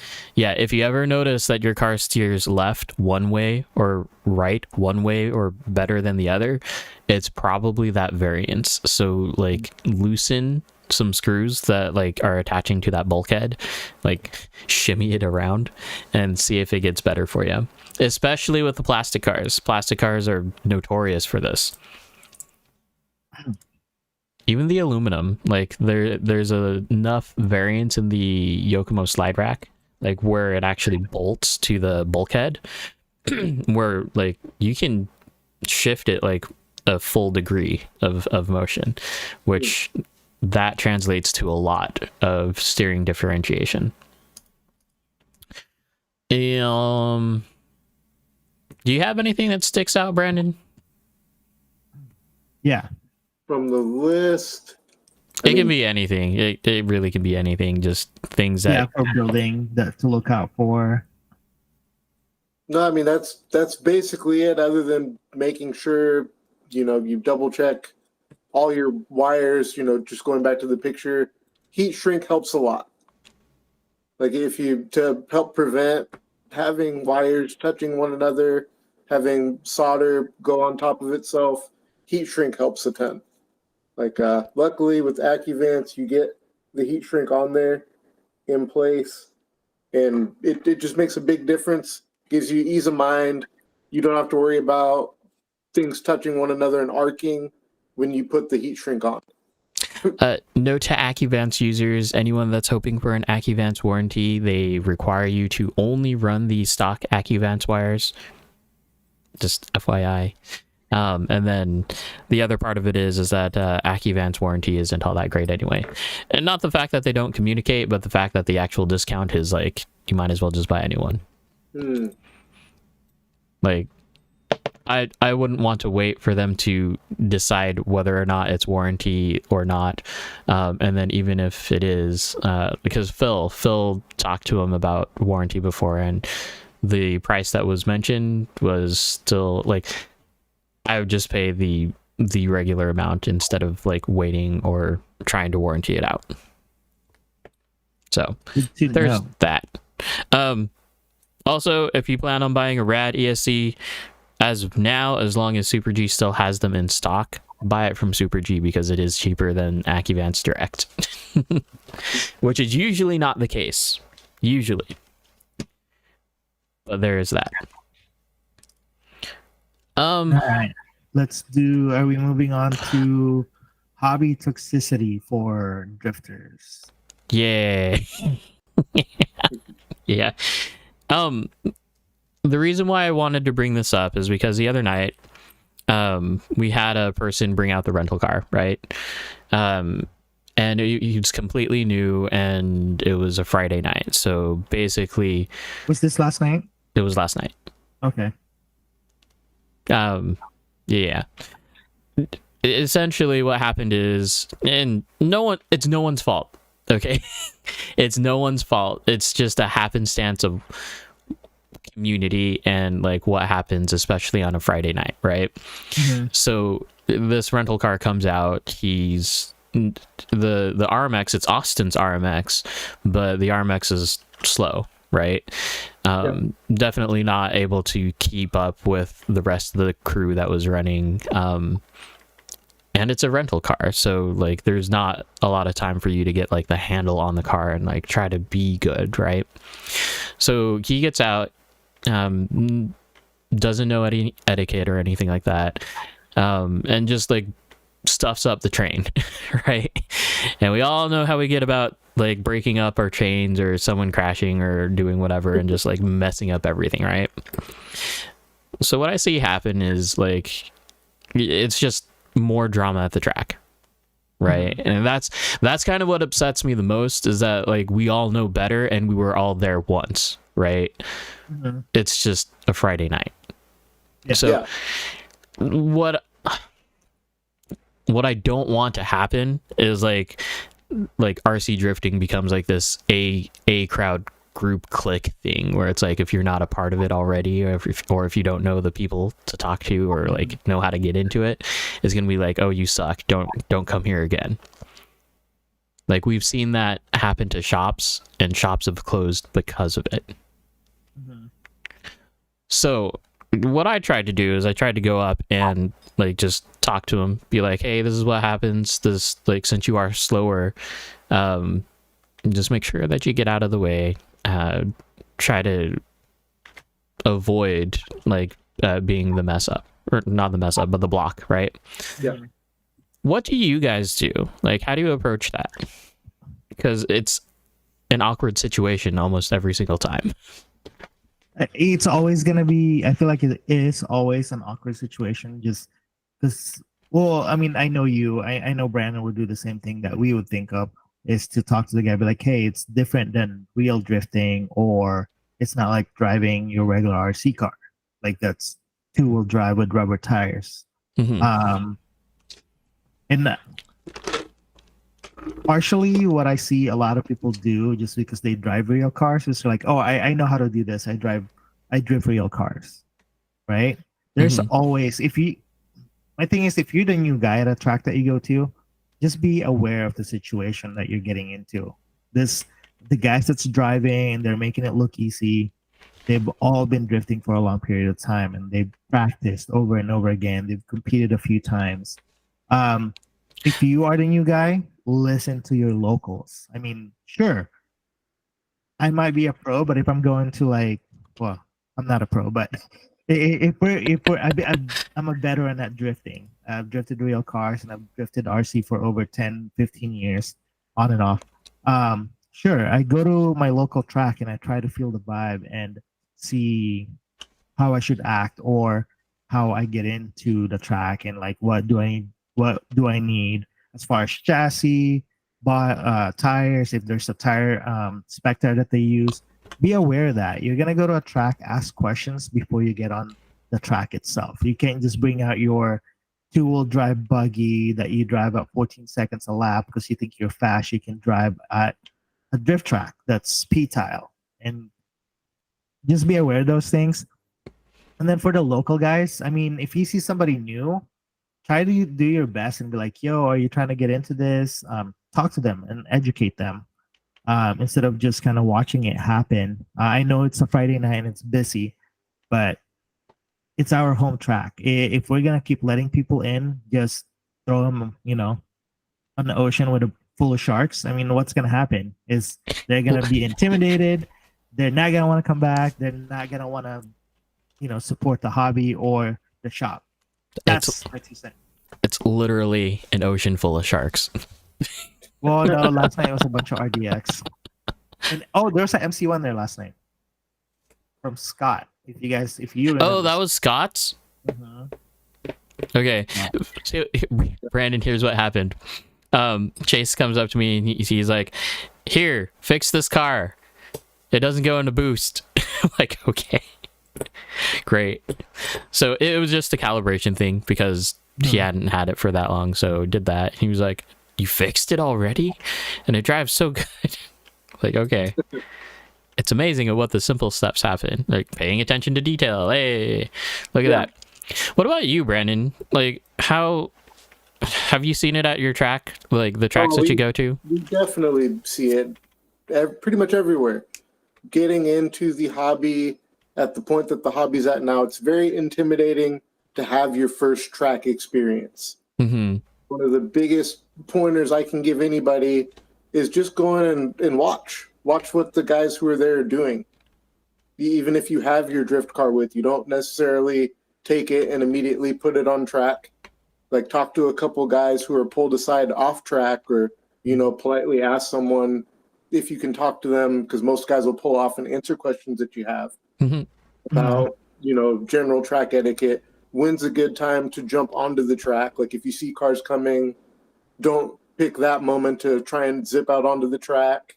If proper etiquette for a spin out, for instance, you know, you wait till the entire train goes by before you attempt to jump back into the train. Yep.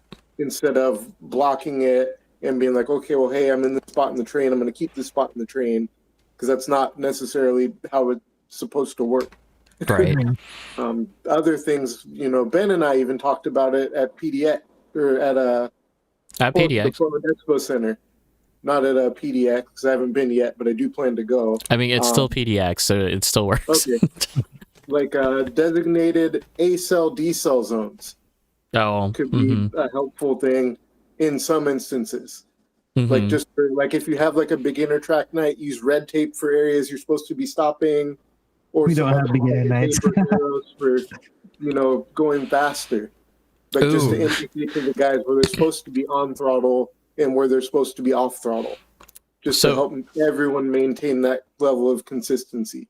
So what you're really saying, or at least what I'm getting at, or what I'm hearing that we should get at, is everyone needs to go buy a Mile High RC FD Formula FD light kit, because then we'll all know when brake zones are.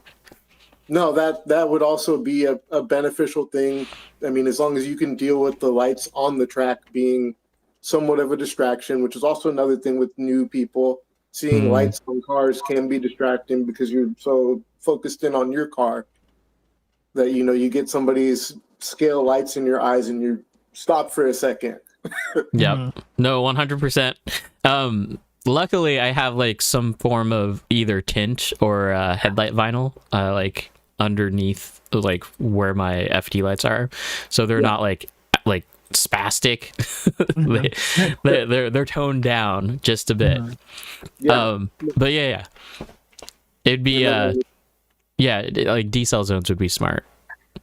Like that's a good thing that a lot of tracks, people, events could have mark out. You could even go over it with someone when they're getting out on track. If you know that they're new, like, hey, this is generally where we're going to be on throttle.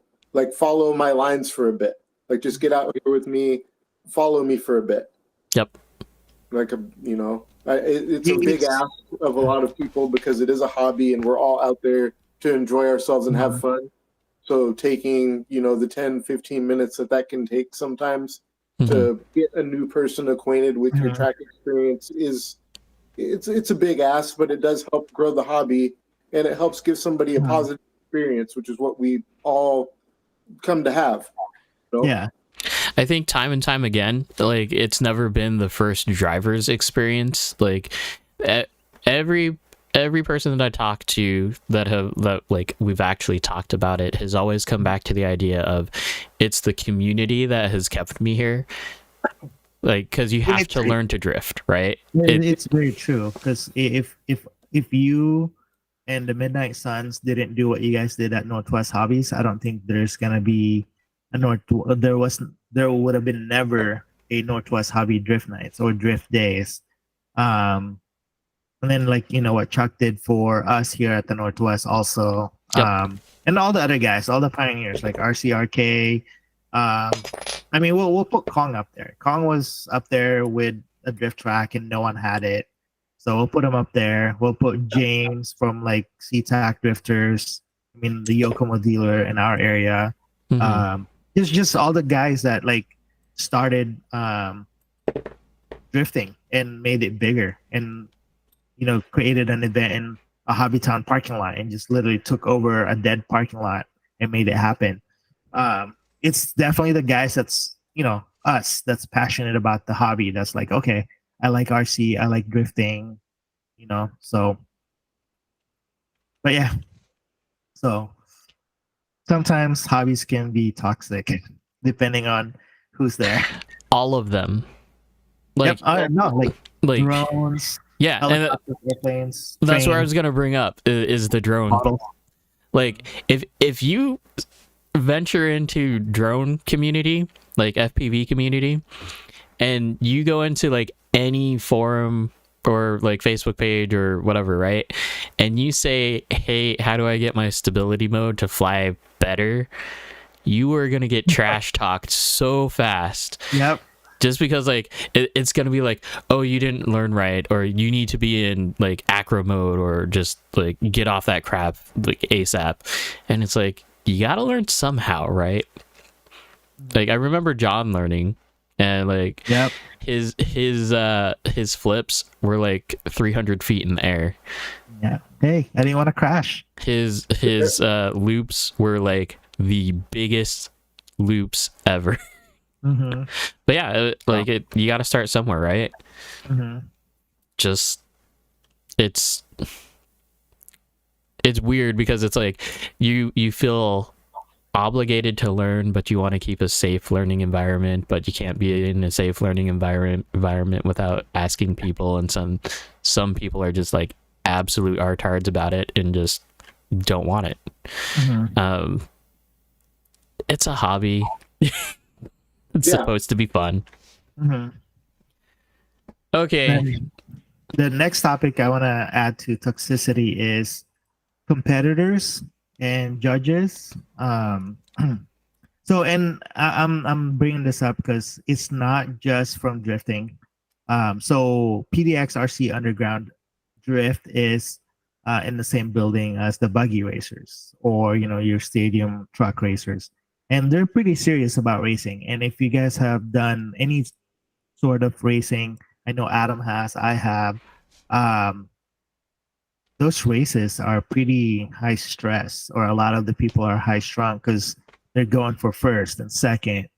Yeah, I don't understand, because the minute you say it's a comp, the minute that word's even an idea, everybody gets so stressed out, or they change from your hobbyist to competitors. Like for the buggies, and I'm saying the buggies because last night when we were drifting, everybody was like, dude, what the hell is up with all the racers? Like, they all look serious and stressed out. No one's in a good mood because they had a race going on last night. Like, they were like, that's why I don't want to race, And not to mention that they're all prepping for the West Coast Carpet Championships too. Like, JCon's going to be there next week. Yep. So there were more racers than there usually have been, right? And I bet you anything that they're like, why are there so many like drifters here? Because we outnumber the racers. Like, yes. Like it's significant. Like, it was a packed house. Like, there's no room to like walk by if you're going through the drift track to the bathroom. Yep. But yeah, and then as far as like, I don't know. So with the drifting and judging, like, what's your guys' take on, like, so we're competing at Super G next week. Yeah.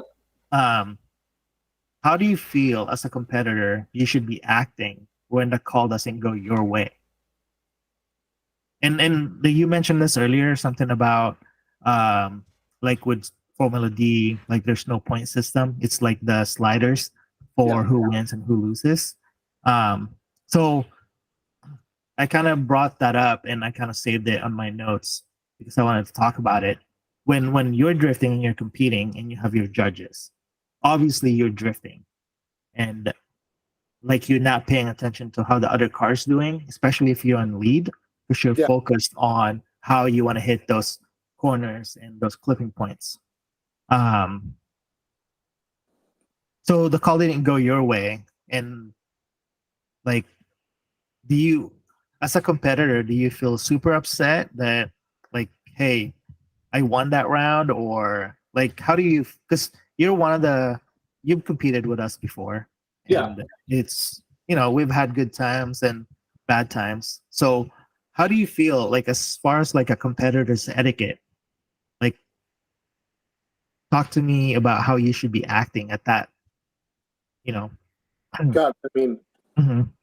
I have a different mindset than a lot of people when it comes to that.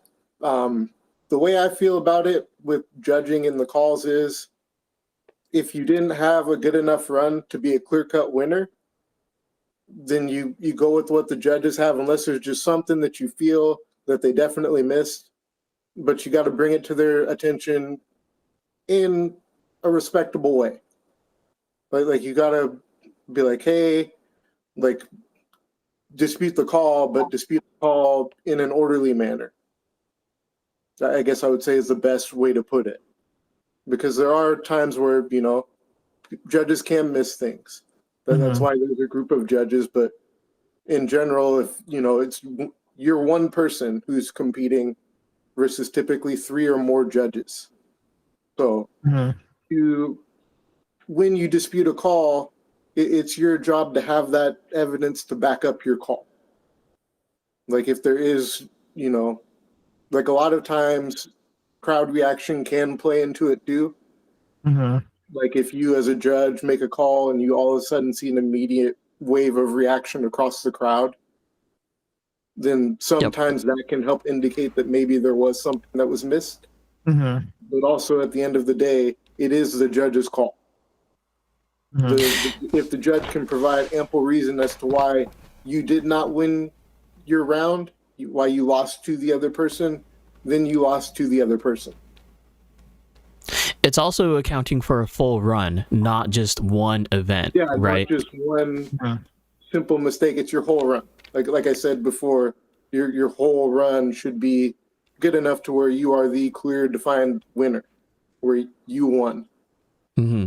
And here's the problem with drifting, because everything is subjected to judges, right? We, like at Northwest, we don't have a camera system, we don't have an overhead system. We're not cool like Japan and have like the Yokomo system that calculates angle for you, right? Yeah.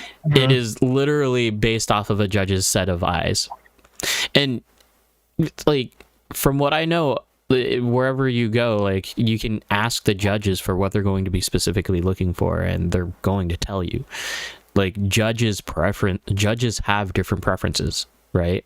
Some like big angles, some like great entries to the drift. And if you need to know, it's like preparing for a test, right? Go to the teacher, ask the question, like, hey, what sections are going to be covered, and then at least you'll have an idea of what to show. One of our competitions, like, the main complaint that I was hearing, not from the competitors but from the judges, is that no one was actually throwing any good entries into like corner number 1, right? So it's like, okay, so everyone's playing it safe, but nothing's pleasing them, right? So anyway. Oh, so I think Brandon kind of hit on the right spots on how you should act as a competitor. Like an adult. Like an adult, respectable, orderly. It's a fun comp. Imagine if you are at the pros and you have sponsors, and you're actually trying to compete for a trophy and worldwide bragging rights. Just imagine if one call didn't go your way and you acted up. I mean, you can lose sponsors, you can lose all your credentials just because if you acted up. It's you can never compete, or you could be banned from that program. And then for the judges, I mean, the judges aren't getting paid, and we do some judges expect a certain way. It's kind of like how you drift as a competitor and you drive with your buddies. I mean, if you think you drive really good, make sure that you drive so good that it's not we don't question, or judges don't question how well you did in that call. So and when you're in a comp with nothing but your friends, that makes it that much more difficult, right? And when you have someone that's a wild card that you have never drifted with before, that's also going to make things a lot more contrast. Like it'll bring things and styles that you've never seen before or competed against, which like we did see a little bit of that like in the last competition. And it's just like, well, how do you judge someone that you've never seen drive? Pay attention to, well, okay, grain of salt here, because people drive differently during competition than just like in a train, right? Yeah. If it's a practice run, no one ever drives like it's kind of like just doing laps for practice on a track day. When you're a buggy racer or off-road racer, people either are practicing to be consistent or they're trying to go as fast as they can.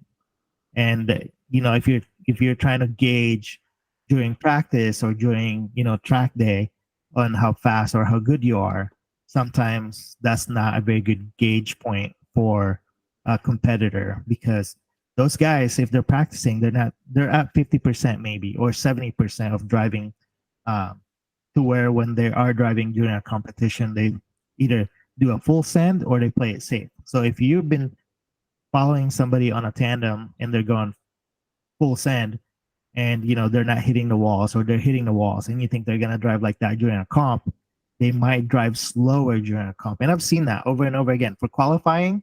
Like when watching some guys drive their full send, and you're like, oh, cool, I'm gonna see some good entries and this and that. And then qualifying, everybody's going 50% speed. Yep. And not trying to hit matter. The walls. And Points it's like, matter. Sure, you're consistent, but then you lost style points. So Yeah. I for me, if I'm gonna compete, I would definitely like either full send at all or like safe and send. I mean, not full send, but like it's different. I mean, I drive differently when I'm just standing with people, so I can say that. And then at competition, of course, I try to get my points, but I like to have style too. So like if I'm drifting, and I want the judges to see, holy shit, he just went backy and then hit the clipping points. That's what I want people to see when I'm driving, you know, especially when they're judging with all the points. Because those points can matter if you hit a wall or if you slow down too much on a corner. And then you have the bonus points to save you. So. Yeah. I think the 100% important part here is, well, okay, two parts. Be an adult, and just like Brandon said, make sure that you can back up your point, because we're not saying don't contest. We're saying make sure that you can test and be in a position where it actually means something, instead of you got hurt feelings and you're trying to say something and judges just stick with their call, right? And I've been there. I've been that guy to where it's like, you know, I'm talking shit and like trying to start something or trying to like contest a run that I felt like I should have won, but I didn't contest it at the right time. So I was talking about it after the comp instead. So yeah, there's definitely more. Okay, let's get off of this retarded, like, sorry, not retarded, this unhappy topic section. Okay, and we're gonna close it up with this actually, because it's after 10, so a little bit longer. Time. So, okay, I'm gonna be down there, not to compete, but for moral support, and I'll probably be there like Saturday night, Sunday, like the go-to days, right? If you watch this and you're not like normally watching, anyway, if you watch this before those days, if I'm walking around with a camera and I come up to you, be ready for some questions, just friendly questions. I'll probably get all of our normal guys, like all of our guys, and then I'll probably hit up you guys because you're closer. And then hopefully I can make some cool contacts, and then we can keep on spreading the guest list here. Maybe I can convince Keith and Steve or Joey to come on. Maybe. Yeah. Yeah, if you see us, say hi. I might have a RBF here and there because I'm gonna be competing, but say hi. Like the more people say hi, the more relaxed I'm gonna be. So hopefully I can qualify and get somewhere. that or weekend. not, because they're gonna be like, "Oh, you're that guy on YouTube." Yep, they're gonna be That's like, "Let's still go weird. out. Let's screw you up for your qualifying." Like, it doesn't happen very often, but it happens, and it's like, "Oh, hey." Or people just come up and talk to me like they know me, and I'm like, I don't remember you. But say hi, guys. Like I won't like if you drive RC, and we're drifting, we should all be talking. Like I said, it's a community, so we should be at least getting along at the track, or you know, And I think the majority of us are all staying in the same hotel anyway. So possibly the one that's like 2 minutes away or whatever. yeah, like the Marriott. Which yeah, that'll be fun. That's Trying to gonna be figure out who's fun. where. Oh yeah. Yeah. So, Well, I'll be there Friday morning, LAX 8:30 ish. So. It depends. It depends on how late everyone goes till, because usually on the schedule it's like go, and then like from 10 to 12 p.m. at Super G it's open drive, right? Yeah. And then there are other tracks that stay open later. So Yep. be aware. It'd be cool to like hang out with everybody. That's what I'm hoping for. Is just either drive with people and get to see where I'm at as far as skills and. No, you'll the definitely experience. get to drive with a lot of really talented people. It's probably the thing I'm looking forward to most. Yep, is just right. getting out That's there and same. driving with a lot of skilled people. Mm-hmm. For Oh. sure. All right, you Well. guys. It's been fun tonight. Thanks, Brandon. Where can we find you on the socials? I actually don't have very many socials. On Instagram, I'm Dinga253. In Discord, I am Chinese Food 142. And other than that, I'm under my name on Facebook. And yeah, Follow and subscribe. yeah, do all those things. Yep. Because as All soon right, guys. Like Adam said, we are gonna close it up. Have a good night, and thanks for joining us. no Hit that stream like next week. button. No stream next week. Yeah, no stream next week. But follow our socials, and you might see something cool. Yep. Let me find the button. Bye, guys. But